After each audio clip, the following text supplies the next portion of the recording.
SG Reads. Hello fellow travelers, my name's SG, and welcome to the channel. Today we'll be going over another analog horror series called Little Red Riding Hood, but it's an analog horror. This is a very interesting, unique, and different take on the classic Grimm fairy tale storylines, but at the same time giving a familiar take, familiar twist, and allowing us to take a different look at the characters and what's around. We do know that this is somewhat based on the Walton Files, I will say, mainly because the creator himself admits that in the comment sections of the first two videos, along with in the description. But that does not distract from the original work that has been done by him using these characters and or taking it into a different direction. But I was so amazed with the series and that the newest episode just came out just a few days ago, I had to talk about it right away as soon as I could. Now my voice isn't all the way back due to the Christmas flu, but I would like to thank all of you for sticking around, waiting for this next video if you have. And let's get started, shall we? But before we do that, please leave a like, comment, subscribe down below. It'd really help me out. Go to the original channel. I'll leave it down in the description. And of course, leave Foxymation's original links to their videos in the comment section as well. So please do go check out their original content, their videos, or even their shorts. It's all worthwhile checking out. And let's get started, shall we? Now we open up with Little Red Riding Hood, but it's an analog horror. And already we're showing that this is somewhat out of place.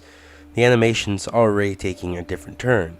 We do have two things that don't match: the character's design model, and of course the icons that represent them below whenever they talk to each other. The story, while it does follow the same formula as the Red Riding Hood story, it does take its own detours, does allow itself to expand along with the characters and the wolf. And the story goes as such, where Little Red goes into the woods to go give her grandmother some candy because she knows she's feeling well. When she goes out there, she meets a wolf who wants to know where she's going. Once she tells him, the wolf goes to the grandma's house and begins to eat the grandma, if you will. But not in this storyline. This one's a little bit more dark, a little more sadistic. Again, you got to go check it out yourself if you want to know the full extent to how much so. And he sits there and waits for Little Red to come back. As Little Red's going through the woods, she starts seeing woodland critters. Creatures that all say that the wolf is not a wolf. It's something else. And she has to run back home. She has to leave altogether. It's not safe for her to stay in these woods any longer. But still halfway to her destination, she goes to Grandma's house overall. There, she is greeted by the wolf and is attacked. From that point on, we go back to the mother's house where Little Red was originally at, and the wolf is there stalking her now, with Little Red saying, "Run if you can, Mom." And then the first video ends like that. We again go to video 2, which is Where Have You Been? Little Red Riding Hood Analog Horror. Here we get a new character acting as both the hunter from the storyline of Little Red Riding Hood, or I guess in that story it's the woodsman rather than hunter, but this one will say hunter, who is tasked with not just tracking the wolf, but taking it out. But once he gets there, he finds that there have been at least 3 victims, at least known, of the wolf. When he comes face to face with the wolf, he tries to shoot him, but nothing is working. There is no way to take down the wolf. He then begins to run through the woods as fast as he can, giving himself some distance from the wolf. But it's all meaningless at the end because the only other place that he can run to is of course Grandma's house. And we do know that the wolf has already claimed that as his own. From that point on, something different does happen. We do know that the wolf does attack the woodsman, or the hunter if you will. And we do know that the huntsman's name is in fact Hansel. Now while we are not 100% confirmed on that, we do know that Hansel does come back later on in the future. But for right now, we'll say that the hunter's name is Hansel. As Hansel is being attacked by the wolf, he is suddenly visited by the spirits of the grandmother, Little Red, and her mom, saying that they couldn't be saved by him, then that he failed. From that point on, we don't really know the fate of Hansel, but we then go on to our next video, The 3 Little Pigs. And as the name suggests, The 3 Little Pigs is the story of the 3 little pigs, how they built a house of straw, then sticks, and then of course finally bricks, while at the same time being stalked by a wolf in the woods. But this time this wolf is not playing by the same rules. He doesn't want to blow the house down, he'd rather just attack the pigs where they are. And he's not eating the wolves, he's just attacking them. The first pig we see follows the story to a T, willing to even copy the lines and willing to go and do it.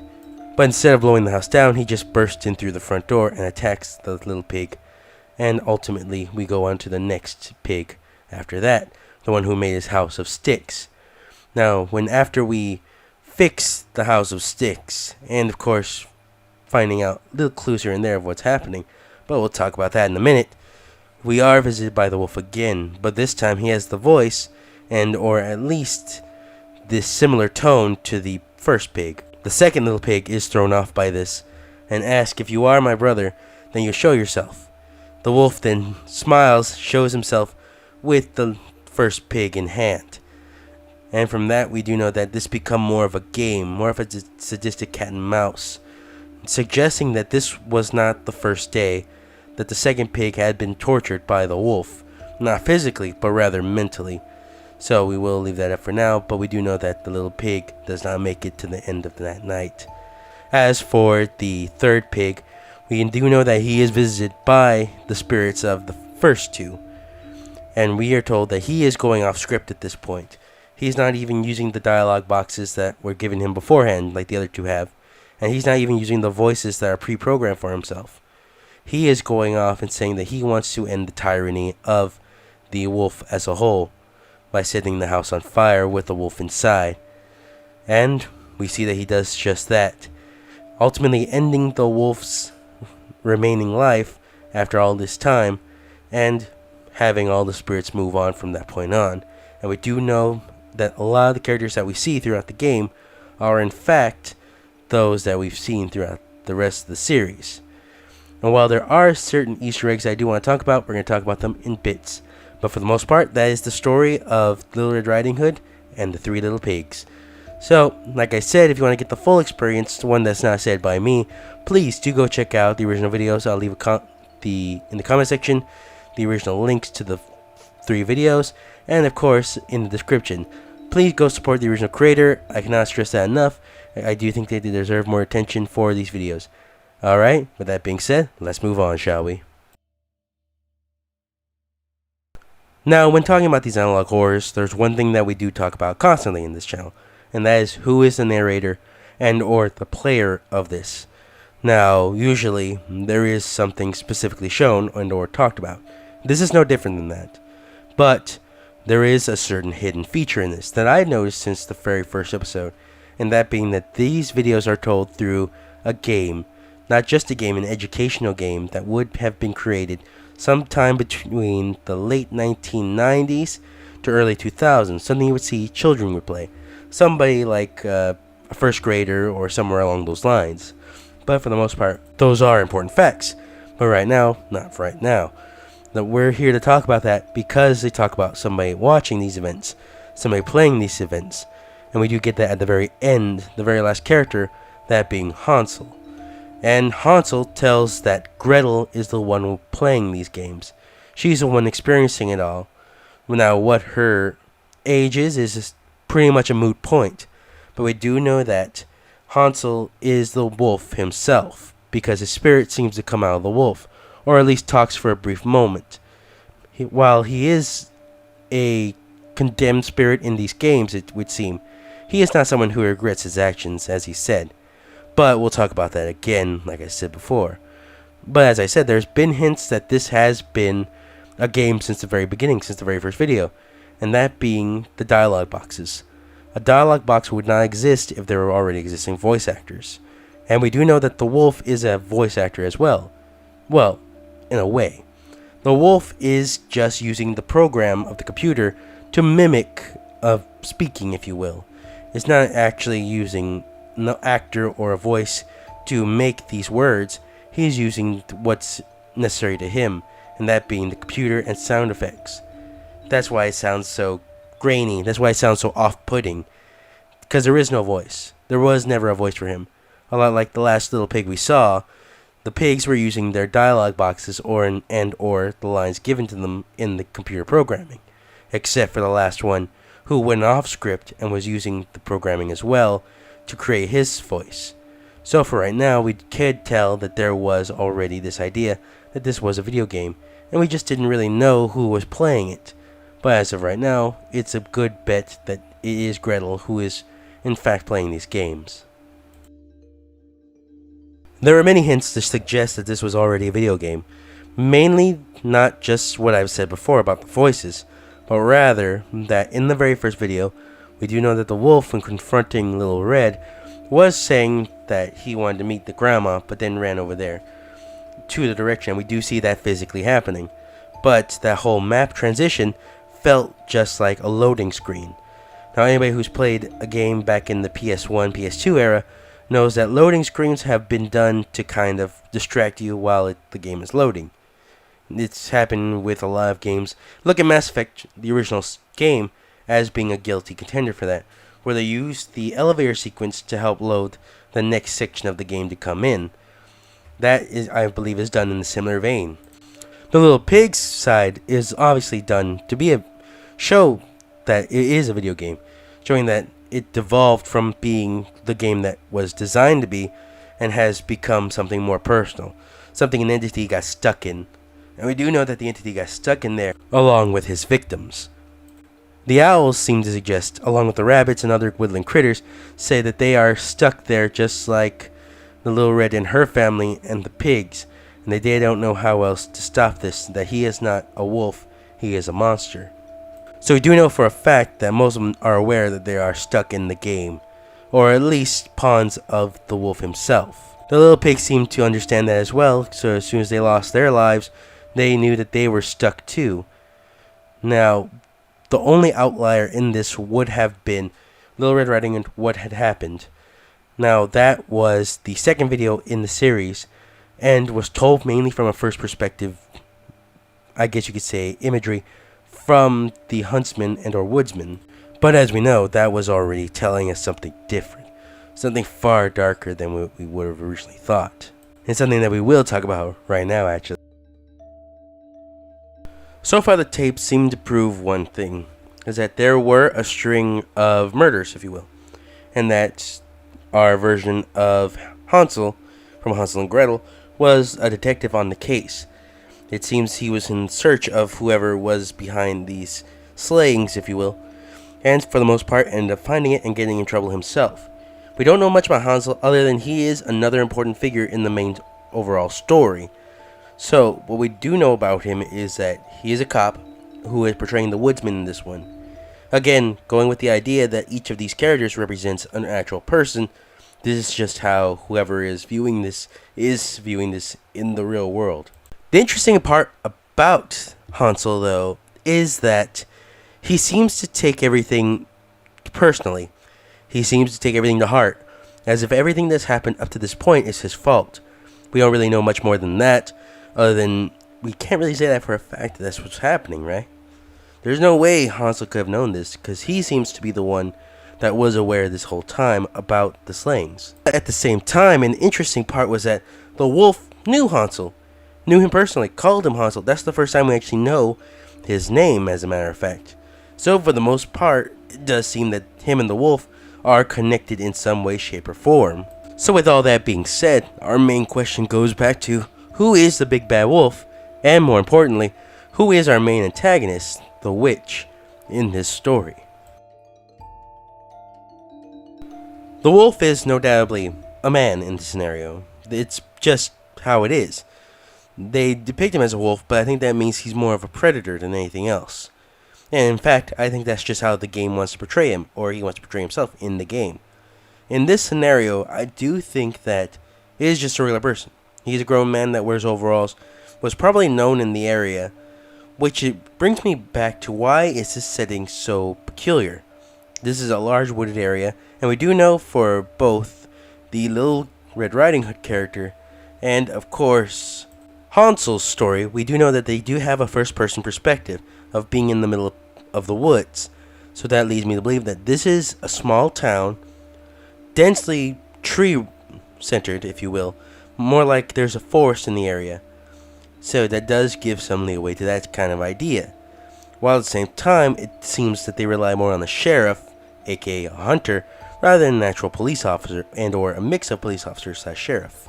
So that would have to be my guess overall. Another key feature about the Big Bad Wolf is that he is a hunter.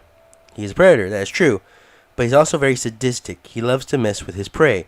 He'll make his prey do terrible things before they actually wants to go in for the strike, even if he ever does, because we do know at least twice he does not go in for the strike. So for right now, we have to assume that the Big Bad Wolf is a man, intelligent, and at the same time very vicious. But what we do know about the Big Bad Wolf is that he seems to have the mentality of a child. When we reach the Three Little Pigs video, we do see the true form of the Big Bad Wolf, and that being of what looks to be either late elementary or middle school student kind of character. And he says that he just wanted a happy ending. That's what he was promised. But he knows for the things he's done, he can't be forgiven. So now he will accept his punishment. But then that doesn't give him the moment to think that he's actually a good kid. He's not. Because he then goes around and says, "You stopped me, but I would have kept on and doing it more and more and if I had it my way." Suggesting that he was probably looking for a better ending at the very end of the story, but got used to the bloodshed, if you will. So, that leads me to believe that whoever did this to him, or granted him disability, who he names the witch, happens to be somebody that has to be at that time related to him. And, by the way he talks to our main protagonist, or the one that we're looking for, aka Gretel, there does seem to be a connection there, even to Hansel. He seems to know both Hansel and Gretel at the same time, and kind of talks to them as equals. Not suggesting that they're adults or cops, suggesting that maybe there's something deeper in that mix. But for now, we're going to talk about the witch herself. The witch we're going to talk about in the series seems to be our main antagonist, seems to be the one that's really pulling the strings behind the Big Bad Wolf, mainly due to the fact that at the very end of the last video, we do see her come and collect the wolf himself. Whether that be his soul or something else, we had to leave that in for later. But for right now, we can assume some things about her. One, she seems to be a teacher. I want to go with this idea because, once again, the main identity of the Big Bad Wolf seems to be that of a child. Maybe middle school, as I said before, elementary, or early high school. But the only ones that could and possibly be related to that is a teacher and or a family member. And a teacher definitely fits right with the way it's depicted. If we go with the original Hansel and Gretel storyline, which they are in this scenario, we do get this idea that it is someone luring in children that is making them do things to fatten them up so that she may consume them. And here we can pretty much see the exact same thing. As the Big Bad Wolf says, he was corrupted and was continuing to do more and more bad. And now he must go into the fire now that he's lost. Where does it sound familiar? At the very end of Hansel and Gretel's storyline, the witch is thrown into a fiery cauldron and or into the oven after she was trying to cook Hansel. And now she has Hansel in her grips, baiting in Gretel. We don't know why she wants Gretel right now, but we can assume that she wants to absorb the souls of all those that she has come before. For all I know is that the Big Bad Wolf is just phase 1 of this whole story. He was a bad one, yeah, but if we're going to talk about grim fairy tales coming in later on, there are other kind of antagonists that we probably will see later on, making similar appearances such as the Big Bad Wolf himself. So for right now, we have to say that the witch is using these souls, these kids, to build upon herself this identity, or to make their souls so saturated with other souls, or blood, or whatever it is she's after, that she will ultimately consume them and make herself more powerful at the very end of the day. Now that's just my speculation, using both the mythology and pretty much what we see in just these 3 videos. But what do you think? That might be my best guess, but we'll have to see how the story progresses later on. Well, for the most part, what we know about the story is that there have been a series of murders or crimes that have been happening. They call it the wolf murders, if you will. And that Hansel was the one that was following behind it, as a cop or as a sheriff. He's taking it on as a personal responsibility, mainly because not only is he the sheriff, but because he knows who's behind this. he knows he has to go in there and stop him, hence why he was so ready to do it. But when he went in there, the wolf himself was superpowered. He had some sort of supernatural abilities behind him. Not knowing what or how, he took down Hansel at the very end. With the identity known and moving on, he then goes to the three little pigs, who are, by all appearances, really three old men that own three different cabins, with the last one actually being able to take down the big bad wolf. And, to continue his suffering, once he is defeated, the witch then collects the soul and or spirit of the wolf and puts it in a tape, a cassette, or a CD-ROM, putting him in an old school video game type kind of setting, and leaving him to suffer as he says he's going to do for the rest of eternity, witnessing the last souls that managed to escape, while at the same time reliving the painful times of the last few cases. And that's where we get Gretel at this point, who herself is either an investigator or is just looking into the case after her brother disappeared, finds this tape, whether on purpose or whether by accident, and is talked to by the entity inside the tape, aka the wolf himself, who tells her everything that's happened up to this point, and the identity of the witch, that he doesn't really know her name, but that she is the one in charge, and that Gretel might know who it is after all, because this all seems to go back to their childhood as well, someone they may have known, a teacher or a trusted confidant in some degree. But for right now, that's pretty much all we know of the story, or what may come later on.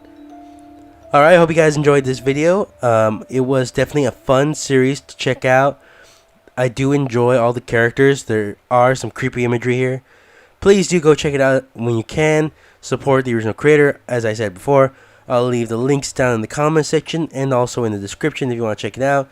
Thanks again for watching, and please come back next time. We'll have another analog horror, or maybe an independent video. We'll see how it goes. If you have any suggestions, leave it down in the comment section. I'd love to hear it. Thanks again for watching, and I can't wait to see you guys next time. Have a great one.